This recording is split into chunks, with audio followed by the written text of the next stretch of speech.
세상은 나를 귀한 인구라고 부른다. 값이 붙은 말은 쉽게 사라진다는 것을 나는 안다.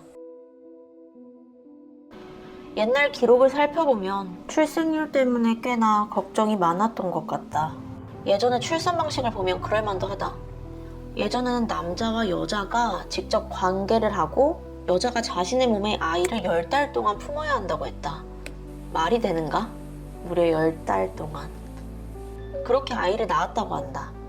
지금은 모든 아이가 배양 로봇에서 태어난다. 다만 갈래는 둘이다. 나처럼 진짜 정자와 진짜 난자로 인공 수정되어 태어난 아이들. 우리는 귀한 인구라고 불린다. 그리고 이 세상을 지탱하는 아이들.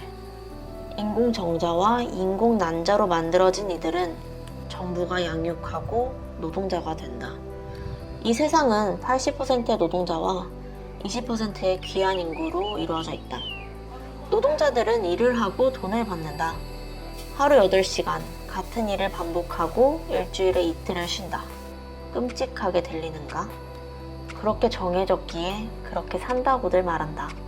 귀한 인구라고 불리는 우리는 일을 하지 않는다. 기본소득을 받고 그것으로 생활한다. 돈은 부족하지 않다. 부족한 건 아마 연결? 누군가와 연결되어 살아가는 일은 어렵다.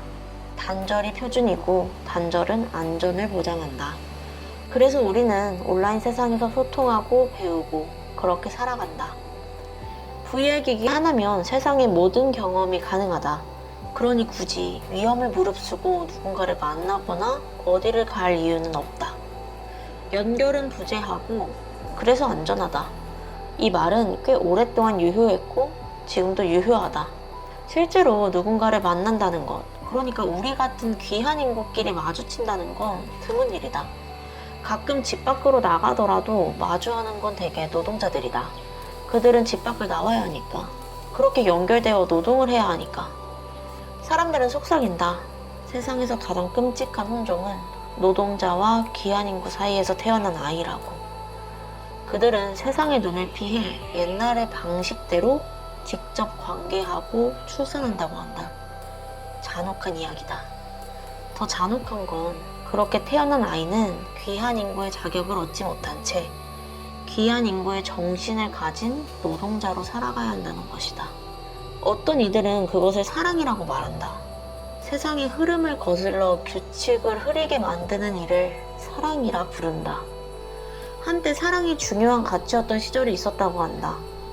아직 옛 방식의 출산을 하던 때 사람들은 그 감정을 믿었다. 지금의 귀한 인구 대부분은 안다. 사랑은 멋진 포장지로 쌓인 불편함이라는 걸. 한마디로 쓸모없는 것이라는 걸. 사랑을 중요하게 생각했다던 그 시절. 우리 같은 귀한 인구도 노동자처럼 일을 하던 그 시절에는 사랑이 가득했던 만큼 증오도 가득했다. 나는 그 시절에 관심이 많다. 기록은 그때를 낭만 시대라고 부른다. 사람들은 연결되었고 세상은 시끄러웠다. 가끔 생각한다. 우리의 삶은 안전하고 고요하고 공백이다. 우리는 귀한 인구라고 불린다. 값이 붙은 말은 쉽게 사라진다는 것을 나는 안다. 그래서 나는 오늘을 적는다. 이것이 2525년의 표준이고 내 하루다.